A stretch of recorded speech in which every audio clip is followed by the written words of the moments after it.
네이버에 들어가서 김정주의 넥슨을 검색해 보겠습니다. 김정주의 넥슨 매각 철회로 보는 토지 투자 이야기가 오늘의 주제입니다. 제 1위로 떠 있는 건데요. 이번 것도 제가 쓴 블로그를 보면서 영상을 찍어 보겠습니다. 토지 투자로는 1위 안 됐는데 김정주의 넥슨으로는 1위로 떴습니다.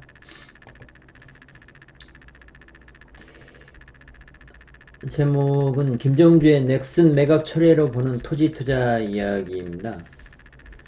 김정주의 넥슨이 국내 게임사 최초 시총 20조 돌파했다는 내용인데요. 지난해 초에 10조 규모로 넥슨을 매각 시도했는데요. 시장의 반응이 심통치 않아서 무산이 되었습니다. 매각 무산 이후 주가가 급격히 상승해서 매각 무산이 신의 한 수가 되었다는 내용입니다. 넥슨의 주가는 2019년 1월 13조 원이었는데요. 2020년 5월 기준 22조에 육박하고 있습니다. 코로나로 인해서 게임주들이 각광을 받고 있습니다. 집안에 머무르는 시간이 많아지면서 많은 사람들이 게임을 하면서 시간을 보내고 있습니다.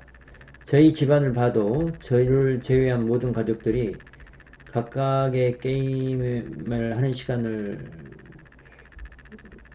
측정해보면 1시간 이상씩 게임을 하면서 시간을 보내는 것 같습니다. 저도 게임을 좋아하기는 하는데 게임을 하면 난시가 심해 눈이 아파서 게임을 안 하는 상황입니다. 넥슨의 실적은 전년 동기에 비해 매출과 영업이익 모두 하락했지만 신작들에 대한 기대감으로 가격이 오르고 있는 상황입니다.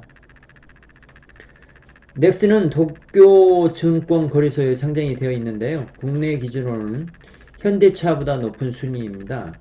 현대차의 순위가 게임사인 넥슨보다 낮다는 것도 충격적으로 보입니다. 국내 증시에 상장된 NC소프트보다는 34% 높은 수준입니다. 기업 순위로 보면 9위와 10위보다는 높고 8위 LG생활건강보다는 낮은 단계이니까 시총 순위로 보면 9위 수준에 해당하는 겁니다. 넥슨이 처음에 매물이 나왔을 때 월트 디즈니, 아마존, 중국의 텐센트 등이 매입을 할 것이라는 예상이 나왔는데요. 본 입찰에서는 글로벌 투자자들의 불참으로 매각에 실패했습니다. 가장 넥슨 인수에 유력했던 중국 텐센트의 본 입찰에 참여하지 않은 것이 매각 무산의 결정적인 이유였습니다.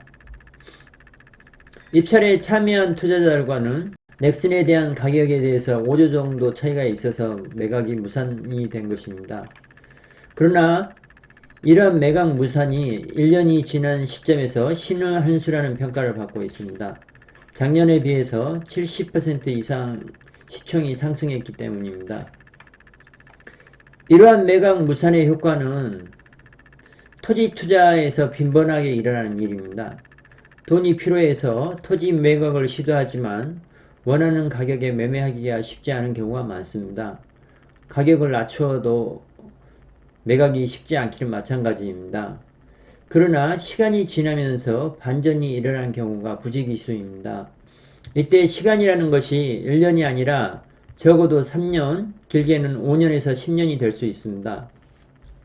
그러한 시간 동안 주변 토지에 변화가 생기면서 가격의 변화가 오게 되는 것입니다. 가격의 변화의 크기는 일반적으로 시간에 비례합니다. 넥슨의 가격 상승과는 차원이 다른 가격 상승이 일어나는 것입니다. 그래서 토지 매각을 할 경우 안 팔린다고 너무 슬퍼할 필요가 없습니다. 나중에 더 비싼 가격에 팔 기회가 얼마든지 있기 때문입니다. 토지를 매입하겠다는 입장에서 보면 많은 시간을 투자해서 알아본 다음에 투자를 못하시는 분들이 90%가 넘는 것 같은데요.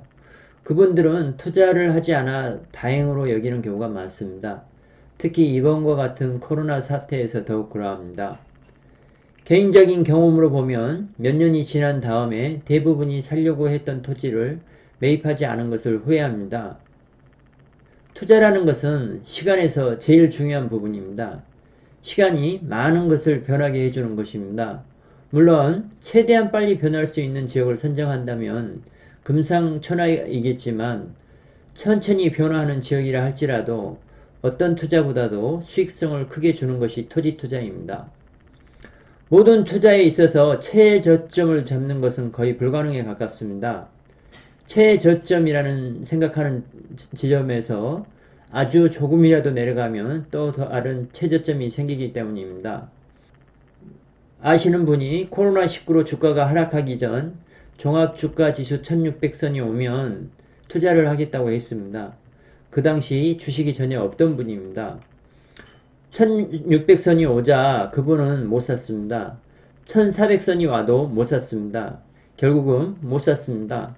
저도 쳐다만 보고 못 샀습니다. 내가 투자를 하지 않고 있는 분야에서 저점에서 시장에 들어가기가 쉽지 않습니다. 1400선에서 못 산 이유는 900까지도 떨어질 수 있다는 얘기가 들렸기 때문입니다.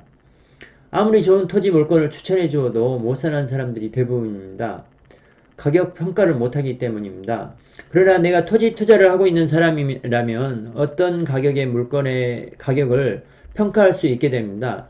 이 정도면 살만한 가격이라는 것을요. 꼭 명심해야 할 것이 투자를 하고 있는 사람이어야 한다는 것입니다. 잘하고 있든 못하고 있든 투자를 하고 있어야 한다는 것입니다. 내가 산 다음 가격이 하락이 있더라도 사는 것이 투자의 시작이고 시간이 지나면 수익을 볼 수 있는 것입니다. 김정주 회장 개인의 자산은 삼성 이재용 회장 부회장 자산보다 훨씬 많은데요. 김정주 회장이 제주도에 살고 있다고 합니다. 당연히 제주도에서 제일 가는 부자에게 있죠. 김정주 회장이 살고 있는 것은 서귀포에 위치한 비오토피아입니다. 삼방산과 먼 바다가 내려다 보이는 서귀포 중산간에 위치한 고급 타운하우스입니다. 제주도 토지를 전문적으로 하는 입장에서 한국에서 내놓으라 하는 부자가 제주도에서 산다고 하니 반갑네요. 위 사진에서 보듯이 멀리 보이는 삼방산은 특별한 매력을 가지고 있습니다. 가까이에서 보는 삼방산은 상당히 위압적인데요. 멀리 보이는 삼방산은 정겹기까지 합니다. 전 지역의 주택들이 삼방산을 조망할 수 있도록 지어져 있네요. 이 사진에서 보면 이런 풍경은 어디에서든 만들 수 있는 인공적인 풍경인데요. 이런 요즘에 잘 지어진 데들은 있죠. 여기에 보이시는 이 삼방산과 이 바다 풍경, 이 나무 사이에 보이는 삼방산은 이국적이죠. 위 사진에서 멀리 보이는 삼방산의 효과는 엄청납니다. 너무 아름다운 모습입니다. 이런 전경이 나오는 지역이 서귀포, 안덕면, 동광리 지역에 가면 많이 볼 수 있습니다. 아직까지 가격이 저평가되어 있어서 평당 100만원 중반대에 건축 가능한 토지 매입이 가능합니다. 이러한 지역은 부자들이 선호할 지역으로 보이네요. 이러한 저평가되고 있는 삼방산 영구 조망이 확보된 토지에 투자한다면 미래가치가 대단할 것으로 보입니다. 참고하셔서 좋은 투자하세요. 감사합니다.